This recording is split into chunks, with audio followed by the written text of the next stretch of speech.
Hi everyone. We know that when you translate any text, first you have to know what type of text you are translating, because based on that you decide what method of translation and what translation strategies to use. So today I'll talk about two important methods of translation, which are semantic and communicative translation. I will mention 5 main differences between these two methods. The first difference between semantic and communicative translation is related to loyalty. We have the writers of the source text and the target language readers. Semantic translation basically focuses on the writer. It is more loyal to the writer. It preserves the writer's style, the writer's way of writing, because many writers have their own style.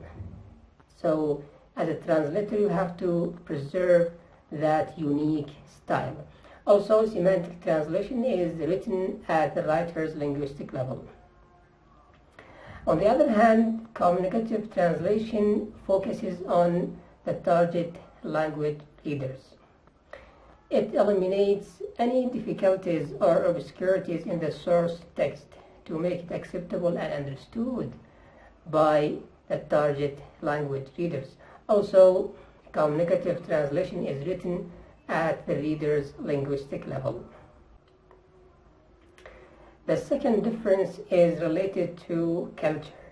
As a translator, you are between two cultures, a source language culture and a target language culture. Semantic translation remains within the source language culture. We know that each text comes from culture, comes from context, and of course you will find some cultural elements in any text. Semantic translation keeps these cultural elements as they are. However, communicative translation considers translation as a kind of communication process. So it converts the source language culture into the target language culture. There is a transfer of foreign elements. Let me give you an example to show you the cultural differences between languages. We know that Jesus Christ is described as the Lamb of God, because lamb is a symbol of innocence. But in some cultures, lamb is not a symbol of innocence, as in Eskimo culture. In Eskimo culture, there is another creature that is a symbol of innocence. It is the seal. So when you translate this expression, the Lamb of God, into Eskimo culture, you have two options. Whether to translate it semantically by just saying the Lamb of God, or you may translate it using communicative translation by saying the seal of God. So these are two options, and any translation depends on the purpose of translation. The third difference between semantic and communicative translation is related to whether to preserve or to change. In semantic translation, we preserve everything. We don't add, we don't delete, we don't correct anything. Of course, if there are some factual errors, we may add some notes somewhere, but we don't change anything in the translation. But in communicative translation, we have to add, we have to delete, we have to correct sometimes, because we focus on the readers. We do whatever possible to make the text acceptable and understood by the target language readers. So we can see that communicative translation is easier to read than semantic translation. The difference number 4 between semantic and communicative translation is related to meaning versus effect. Semantic translation focuses on the meaning. We try to find the meaning of each word. Not only that, but also we try to find the connotations of each word.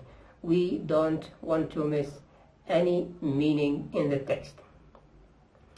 But in communicative translation, we focus on the message, the function, the impact, the effect of the text. We know that the source text has some effect on its readers.